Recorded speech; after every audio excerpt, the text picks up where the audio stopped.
Sí, bienvenidos otra vez, iglesia y amigos. De nuevo les damos gracias por dejarnos entrar en su hogar. Hoy tenemos otra enseñanza más de la serie Vengo Pronto. Y el título de nuestra enseñanza hoy es ¿Por qué la esperanza? Hay un versículo que nos va a guiar en nuestra mente hoy en día que está en el libro de los Colosenses. Dice: a causa de la esperanza que os está guardada en los cielos, de la cual ya habéis oído por la palabra verdadera del Evangelio. Bueno, o sea que la esperanza nos está guardada en los cielos. Es una preciosa esperanza que el Señor tiene para cada uno de nosotros. ¿Por qué el ser humano necesita de la esperanza? Bueno, el ser humano necesita de la esperanza porque la esperanza es para él como es el agua para las plantas. La esperanza se refiere a un acontecimiento que se espera en el futuro. Hoy en día todos tenemos la esperanza de que esta pandemia termine. La verdad, esa es una gran esperanza que todos tenemos, pero tenemos que tener esa esperanza en lo correcto, en Dios. Sabemos que Dios puede hacerlo, pero no conocemos su plan completo. Aquí tenemos en esta enseñanza hoy en día 5 puntos que nos van a llevar a comprender la esperanza. Nuestro primer punto dice así: la esperanza necesita estar en Dios. Todas las personas tienen esperanza porque todos tenemos sueños y planes para nuestra vida. Pero como el futuro es incierto y la esperanza está ahí, debemos de ponerla sobre el que es la esperanza misma. ¿Quién es la esperanza misma? Bueno, Cristo Jesús es la esperanza misma. El libro de Job narra una historia. Ustedes conocen quién es Job en la Biblia. Y narra una historia de cuando Job está ahí en su cama, agobiado por todas las pruebas que han venido sobre él. Perdió su casa, perdió sus hijos, perdió su riqueza, todos sus ganados. Y la verdad es que Job no solamente había perdido eso, sino que también había perdido su salud. Estaba enfermo, postrado en una cama, y en ese momento se produce este texto en donde está uno de sus amigos, Bildad, a su lado. Dice: ¿no te enseñarán ellos, te hablarán, y de su corazón sacarán palabras? ¿Crece el junco sin lodo? ¿Crece el prado sin agua? Aún en su verdor y sin haber sido cortado, con todo se seca primero que toda hierba. Tales son los caminos de todos los que olvidan a Dios, y la esperanza del impío perecerá. Porque su esperanza será cortada y su confianza es tela de araña. Saben, en esta reflexión que hace el amigo de Job, Bildad, sobre el pasado, sus generaciones y lo efímero de la vida, este hombre no pudo explicarse el sufrimiento de Job y trató de asociarlo a que no hay efecto sin causa. Era el planteamiento de Bildad, presentando un cuadro del césped que sin haber sido cortado se seca tan rápidamente. Así dice como la esperanza del que no cree en Dios, que se extingue sin ningún fruto. Hay otro pasaje más adelante en este contexto que dice Bildad acerca de cómo Job va a experimentar la gracia de Dios y el favor de Dios a través de la búsqueda de él con un corazón puro. Ustedes saben que Job era un hombre que amaba a Dios y Dios le amaba, y era un siervo del Señor. Pero todos hemos cometido errores, y en algún momento Job cometió un error que quizás representó una puerta abierta para que el enemigo lo horadara. Miremos lo que dice el libro de Tesalonicenses hay un pasaje que dice: tampoco queremos, hermanos, que ignoréis acerca de los que duermen, para que no os entristezcáis como los otros que no tienen esperanza. En otras palabras, podemos observar la necesidad de que nuestra esperanza esté fundada en Dios, como un antídoto para la tristeza, pero no solamente para la tristeza, para la aflicción, la incertidumbre de la vida y la vanidad. Es importante que nosotros tengamos una esperanza cierta en el Señor. Y esto nos lleva a que la esperanza en Dios nos capacita y nos enseña. Nuestro segundo punto. Al poner nuestra esperanza en Dios, su gracia abre nuevas puertas para tener un futuro lleno de sus promesas, que son ciertas y están disponibles para todos, aumentando tu capacidad a través de su palabra.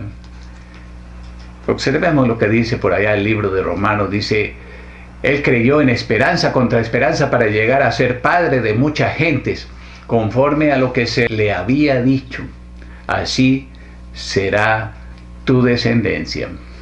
Ustedes saben que ese pasaje fue escrito recordando a Abraham.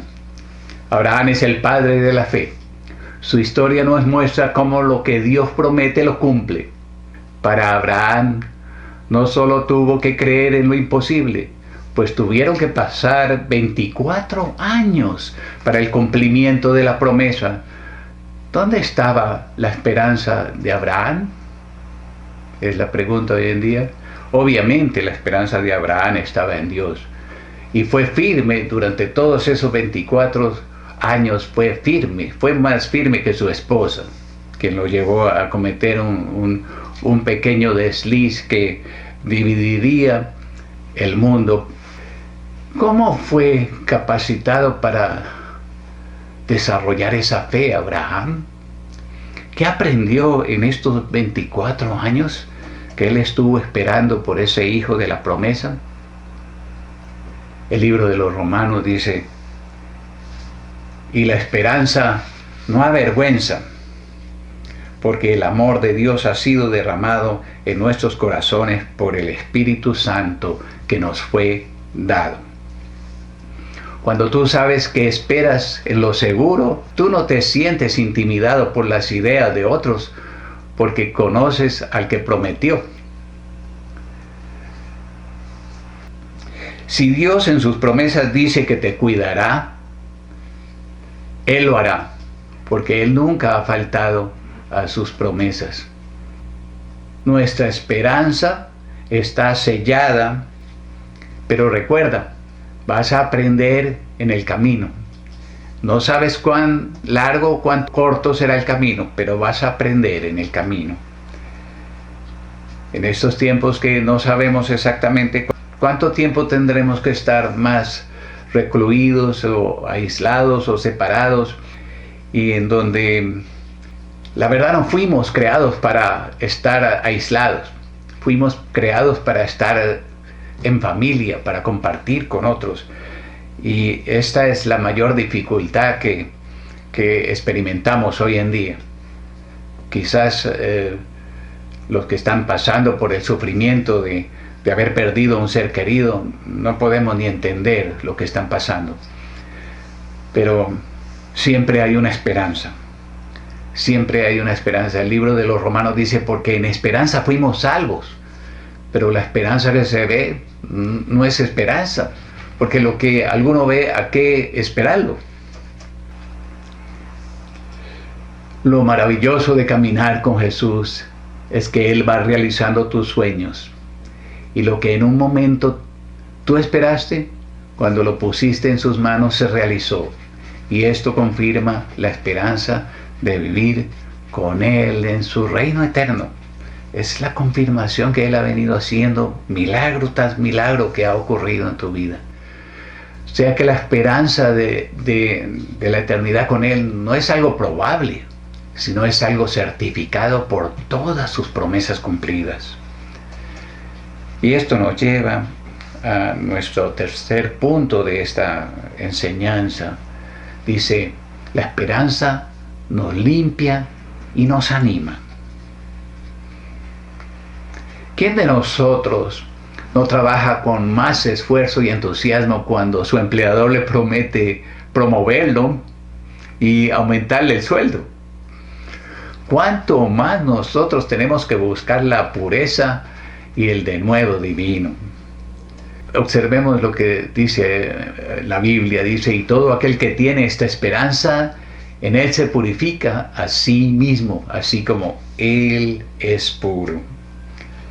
Nosotros necesitamos tener ese denuedo divino para buscar esa purificación. Recuerda, lo que hay en tu corazón es producto de lo que tú hayas decidido poner en él. Si tu corazón está contaminado, eres tú el que tiene que tomar la acción de limpiarlo. No va a ocurrir como un milagro, pues Dios no toca tu voluntad. Tenemos el mejor ejemplo en Jesús. Podemos ver las Escrituras y en él podemos observar todo lo maravilloso que actuó Jesús, cómo él decidía. Cuando tengas dudas puedes decir, ¿qué hizo Jesús en medio de esta circunstancia? ¿Qué hubiera hecho Jesús en medio de esta dificultad? Y también tenemos al mejor ayudador, que es el Espíritu Santo, quien mora en cada creyente. Ese ayudador te guiará y te hará conocer mejor los caminos de Dios. Y miren lo que dice la Biblia por allá en el libro de Primera de Pedro. Dice, bendito el Dios y Padre de nuestro Señor Jesucristo, que según su grande misericordia nos hizo renacer para una esperanza viva por la resurrección de Jesucristo de los muertos. El apóstol Pedro está mostrando aquí su agradecimiento al Padre, al Hijo y al Espíritu Santo, un agradecimiento íntegro a la Trinidad. Quien levantó a Jesús de los muertos fue el mismo Espíritu Santo. O sea, el agradecimiento no solamente es al Hijo, al Padre, sino también al Espíritu Santo.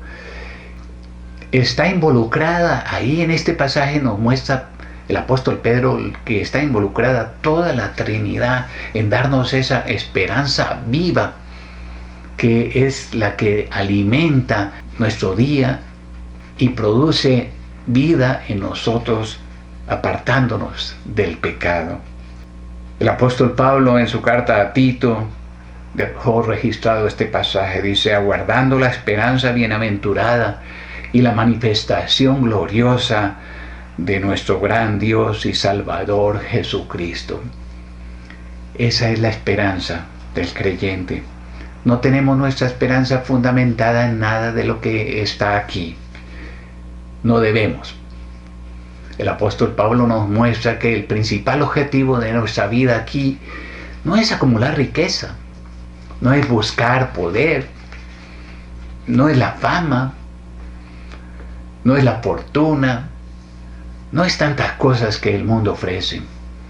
El principal objetivo de nuestra permanencia aquí es llegar a la vida eterna con Él, con el Creador.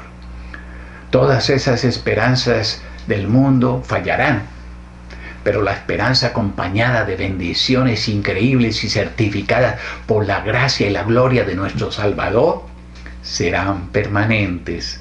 Cuando Él se manifieste en el establecimiento de su reino, nos llamará a reinar con Él. Y esto nos lleva a nuestro cuarto punto.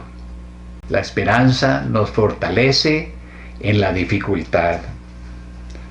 Hoy el mundo entero enfrenta la peor de las crisis de la historia de la humanidad. Tal vez no sea una guerra, tal vez tu casa no esté siendo bombardeada por algo físico, pero estamos pasando por una crisis que está afectando a todo el planeta. Es el momento preciso para cimentar nuestra vida en la esperanza divina. El apóstol Pedro continúa diciendo allá en el capítulo 3 de su carta, dice, sino santificad a Dios el Señor en vuestros corazones y estad siempre preparados para presentar defensa con mansedumbre y reverencia ante todo el que os demande razón de la esperanza que hay en vosotros. Razón de la esperanza que hay en vosotros. Wow. Pedro fue el apóstol con un carácter más fuerte que los demás. Siempre estaba tomando la iniciativa. Él siempre era el que estaba haciéndole las preguntas al Señor. Parecía que fuera como el líder entre todos los apóstoles. Después de la partida de Jesús y lleno del Espíritu Santo, enfrentó los desafíos de su misión, y esos desafíos lo pusieron en la cárcel varias veces. Tuvo persecución todo el tiempo hasta el final de sus días. Sin embargo, escribe que santifiquemos al Señor en nuestros corazones, razón de la esperanza que hay en Él. Pedro entendía que había una gran esperanza que teníamos que seguir. La Biblia nos dice a través de la pluma del apóstol Pablo, dice, y no solo esto, sino que también nos gloriamos en las tribulaciones, sabiendo que la tribulación produce paciencia. Y la paciencia prueba, y la prueba esperanza. ¿Qué llevó a Pablo y a Pedro a escribir sobre tener paz en medio de la tribulación? Si no fue por la revelación del Espíritu Santo acerca de la esperanza que todos los seguidores de Jesús tenemos, y que cada aflicción produce un crecimiento en nosotros. ¿Qué nos lleva a experimentar finalmente su esperanza que abastece nuestra vida? La fe, la esperanza y el amor solo pueden experimentarse sobrenaturalmente. Es la gracia del Señor descendiendo sobre nosotros que ha puesto en nosotros esa esperanza divina. Y esto nos lleva a nuestro siguiente texto en el libro de los Salmos. Dice, esforzaos todos vosotros los que esperáis en Jehová, y tome aliento vuestro corazón. Es un salmo de David, dice ahí, y es en él que nosotros obtenemos fuerzas porque esperamos en sus promesas. Y sus promesas son sí y amén. En otras palabras, tómalas y punto. Su gracia las pone a nuestra disposición. Su esperanza nos fortalece en medio de la prueba. ¿Tenemos que hacer algo? Es la pregunta hoy en día. ¿Tenemos que hacer algo? La respuesta es sí. Tenemos que ponerle acción a esa esperanza para abastecer el alma, para podernos ver reflejados en él. El Salmo 42 continúa diciendo así: ¿por qué te abates, oh alma mía, y por qué te turbas dentro de mí? Espera en Dios, porque aún he de alabarle, salvación mía y Dios mío. Qué precioso salmo este. El salmista le hace la pregunta a su alma, declarando que debemos esperar en Dios, quien es el único que traerá paz en medio de la tribulación. Hoy nos preguntamos sobre lo que está pasando, al igual que el salmista y al igual que la respuesta es la misma para todos nosotros. Y esto nos lleva a nuestro último punto en esta enseñanza, y es: la esperanza nos acompañará siempre. Tal vez tú eres como yo. Teníamos muchos sueños y esperanzas que se disiparon con el tiempo. Unos porque se realizaron y otros porque eran vanos y quizás no nos convenían esos sueños. Pero ¿qué de la esperanza que Dios nos da? ¿Has pensado en eso? ¿Qué de la esperanza que Dios nos da? Dios quiere que tengamos una esperanza fuertemente fundamentada en Él, que es la roca. El libro de los Corintios continúa diciéndonos así. Y ahora permanecen la fe, la esperanza y el amor. Estos tres. Pero el mayor de ellos es el amor. Sí, todos sabemos que el amor es absolutamente necesario para nuestras vidas. Pero, ¿qué de la esperanza? La esperanza, como ya lo dijimos antes, viene sobrenaturalmente sobre nosotros. Sí, la esperanza del Señor nos acompañará para siempre. Tal vez cuando tú despiertes en la mansión eterna, te asomes a la ventana y mires el maravilloso paisaje, un mar de cristal precioso. Cerca a tu ventana, un maravilloso jardín lleno de flores preciosas. Con seguridad no tendrás afán, estarás en un gozo sobrenatural y nada te afligirá.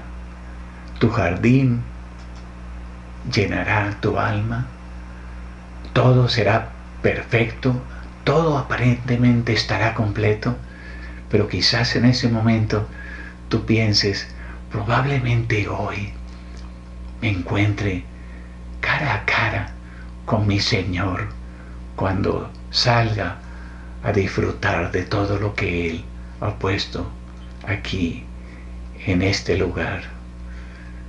Yo creo que la esperanza nos acompañará también allá en el paraíso. Miremos lo que dice el libro de los Salmos. Con tremendas cosas nos responderás tú en justicia, oh Dios de nuestra salvación. Esperanza de todos los términos de la tierra y de los más remotos confines del mar. Para terminar, me gustaría dejar esto en tu corazón, como dijo David. Jesucristo es la esperanza de todos los términos de la tierra. Creo que este pasaje llena nuestra capacidad de vivir en su esperanza, ya que su esperanza lo llena todo. Hoy, deja que su esperanza nazca en ti. ¿Cómo puedo hacer para que la esperanza del Señor nazca en mí? Para poder reemplazar la esperanza humana con la esperanza divina. Solo tienes que recibirle a Él a través de esta oración. Esta oración es la oración que te inscribirá en el reino eterno. El Señor te dará lo mejor. El Señor te dará a ti lo que Él ha ganado en la cruz del Calvario. Está disponible para ti. Hoy en día lo puedes tomar. Solo es una sencilla y simple oración la que tienes que hacer. ¿Querrías hacer esa oración hoy en día? Si tú estás dispuesto a ser bendecido por el Señor, a recibir de Él lo mejor de lo mejor, dile sí a Cristo Jesús en este día y Él podrá hacer maravillas contigo. Si estás dispuesto a eso, repite conmigo esta oración. Bendito Señor Jesús, reconozco que tú eres el Hijo de Dios, que cuando morías en esa cruz estabas ofreciendo salvación y vida eterna. Acepto y recibo esa salvación. Te acepto y te recibo como mi Salvador y mi Señor. Gracias por perdonar mis pecados en esta hora. Solo tú los conoces. Gracias por escribir mi nombre en el libro de la vida. Gracias por poner tu Espíritu Santo en mí. Ahora soy un hijo tuyo. Gracias por haberme dado salvación. Gracias, Señor. Si tú hiciste esta oración, has recibido salvación y la puerta del cielo se ha abierto para ti. Ahora, déjame hacer una oración por ti. Bendito Señor Jesús, te ruego que estés enviando ángeles que acampen alrededor de todos aquellos que hicieron por primera vez esta oración. Tú sabes y tú les conoces a ellos. Señor, bendícelos, rodéalos de tu presencia, rodéalos de tu palabra, y que ellos puedan comenzar a crecer para que sean usados en tu reino eterno y para que experimenten victoria durante todos sus días aquí en la tierra. Les bendigo hoy en tu nombre santo, en Cristo Jesús. Amén y amén.